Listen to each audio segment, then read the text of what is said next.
आज मैं आप लोगों को बताऊंगा कि कौन सी ऐसी 3 मेन चीज़ें हैं जो एक फ्रीलांसर को सक्सेसफुल बनाती हैं। तो सबसे पहले जो मेन प्रॉब्लम हमारे यहाँ पे फ्रीलांसर्स को सबसे ज़्यादा जो फेस करनी पड़ती है वो है कम्युनिकेशन गैप। हमारी जो यहाँ के कंट्री हैं जैसे इंडिया, पाकिस्तान है, फ़िलिपाइंस है और दूसरे बांग्लादेश वगैरह है, यहाँ पे जो मेन प्रॉब्लम है वो है इंग्लिश। ओके, हमारे अंदर जो कॉन्फिडेंस है बचपन से वो इंग्लिश बोलने का उस तरह नहीं होता, ना हम किसी से कभी इंग्लिश में कम्युनिकेट कर सकते हैं। ओके, तो प्रॉब्लम क्या आती है कि सबसे पहले जब हम पहली दफ़ा जॉब पे अप्लाई करते हैं तो जो क्लाइंट है वो इंग्लिश में लाजमी बात है बात करता है। तो कुछ लोगों को ये प्रॉब्लम होती है कि जो उसने लिखा हुआ है स्पेसिफिकेशंस के जी मैं ये चाहता हूँ, मैं ये चाहता हूँ, उनको वही समझ नहीं आती। पहली तो बात ये। दूसरी बात, नेक्स्ट स्टेप क्या है कि नेक्स्ट स्टेप में वो कहता है कि I want to talk on Skype. अब वो कहता है कि जी मैंने स्काइप पे आपसे बात करनी है या मैं डिस्कस करना चाह रहा हूँ। वहाँ पे आप जो है वो लैग कर जाते हैं। आप कहते हैं यार मैंने तो कभी इंग्लिश में बात ही नहीं की, मैं उसकी बात कैसे समझूंगा, अगर वो मेरी इंग्लिश अच्छी ना लगी तो उस पर बैड इंप्रेशन पड़ेगा, वो भाग जाएगा क्लाइंट मेरा। ये प्रॉब्लम्स और जहन में वहम आने शुरू हो जाते हैं। तो इसका जो हल है वो भी मैं आपको साथ साथ बताऊंगा। पहली मेन चीज़ मैंने आपको बताई है कम्युनिकेशन, कि आपका जो कम्युनिकेशन स्किल है कि आप क्लाइंट के साथ कैसे डील करते हैं, ये सबसे मेन चीज़ है। इसके लिए इंग्लिश आपकी अच्छी होनी बड़ी ज़रूरी है।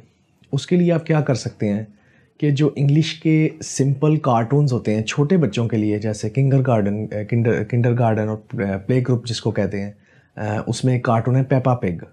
ओके, तो आपने क्या करना है कि आपने जो इंग्लिश मूवीज़ हैं ऐसी जिसमें स्लो मतलब बोला गया है और नीचे कैप्शंस आ रहे हैं, या आप वो देखें और उसको थोड़ा समझने की कोशिश करें। अगर कहीं पे समझ नहीं लगती उसको रिवाइंड करके देखें।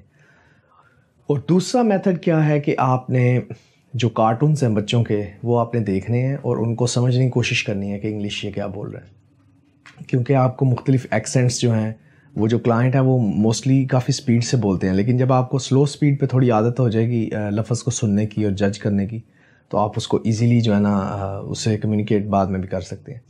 ये है मेथड आपका कम्युनिकेशन स्किल्स को अपने ठीक करने का। दूसरा, अगर आप कहीं पे इंग्लिश कम्युनिकेशन स्किल की कोई क्लासेस हो रही हैं वो आप अगर ले सकते हैं तो वो ज़्यादा अच्छी बात है। 3-4 मंथ्स में आपका जो कॉन्फिडेंस है वो थोड़ा इम्प्रूव हो जाता है, क्योंकि वहाँ पे जो आपका इंस्ट्रक्टर है वो आपको इनकरेज करेगा कि बोलो बोलो बोलो, इंग्लिश में बात करो, उठो खड़े हो जाओ। तो ये 3-4 चीज़ें हैं। अच्छा, उसके बाद ये तो हो गया कम्युनिकेशन स्किल्स की बात। उसके बाद जो नेक्स्ट स्टेप है वो आता है जॉब लेटर। जो है ना, जब आपने अप्लाई करना है जॉब पे, तो जॉब एप्लीकेशन या जॉब लेटर या जिसको प्रपोज़ल कहते हैं, वो कैसे लिखना है, ये एक बहुत आर्ट है। इसमें आपने क्लाइंट से कैसे कम्युनिकेट करना है, उसकी डिटेल्स कैसे लिखनी है, उससे कैसे लेनी है, वो किस तरह का लेटर लिखना है कि वो आपसे कम्युनिकेशन करने पे मजबूर हो जाए। वो कहे जी मैंने तो इसी बंदे को हायर करना है, या मैं इससे और पूछता हूँ, ये काफ़ी इंटरेस्टेड लग रहा है मेरी जॉब में। ये दूसरी मेन पार्ट है इस आपके फ्रीलांसिंग का। ठीक है। तीसरी चीज़ है आपका स्किल। ठीक है, स्किल और टूल्स को आप मिक्स ना करें। आप अगर ग्राफिक डिज़ाइनर हैं, आप हज़ारों सॉफ्टवेयर्स में वही डिज़ाइन बना सकते हैं जो फ़ोटोशॉप में बनता है, वो आप कोरल ड्रा में भी बना सकते हैं, वो आप इलस्ट्रेटर में भी बना सकते हैं। टूल को स्किल के साथ मिक्स ना करें। मैंने ऐसे डिज़ाइनर्स भी देखे हैं जिनको सिर्फ एक टूल पे काम आता है, जैसे एडोब इलस्ट्रेटर है, लेकिन वो उसमें इतने माहिर हैं कि आप उनकी इलस्ट्रेशन को या उनके काम को किसी भी और टूल में, चाहे आपको 10 टूल आते हों, फ़ोटोशॉप आता है, स्केच आता है, एडोब एक्सडी आता है, आप उनको बीट नहीं कर सकते। उसकी वजह क्या है कि उनका जो स्किल लेवल है वो आपसे बेहतर है। तो जो स्किल है वो बहुत मेन काउंट करता है आपका स्किल, कि आपको ग्राफिक डिज़ाइन या आपको कलर सेंस कितनी है, या आपकी डिज़ाइनिंग कितनी अच्छी है, या आप जो वो प्रॉब्लम सॉल्व कर रहे हैं क्लाइंट का वो कितने अच्छे तरीके से सॉल्व कर रहे हैं। ठीक है, ये 3 या 4 पॉइंट्स हैं। एक आपका स्किल लेवल और आप जो टूल्स यूज़ कर रहे हैं, प्रोफेशनलिज्म क्या क्या आपको आता है, दूसरी आपकी कम्युनिकेशन स्किल्स, और तीसरा आपका जो आप फर्स्ट कम्युनिकेशन करते हैं, जो फर्स्ट इंप्रेशन क्लाइंट पे आप डालते हैं, जो आप प्रपोज़ल लिखते हैं या जॉब लेटर लिखते हैं, वो बहुत मेन काउंट करता है।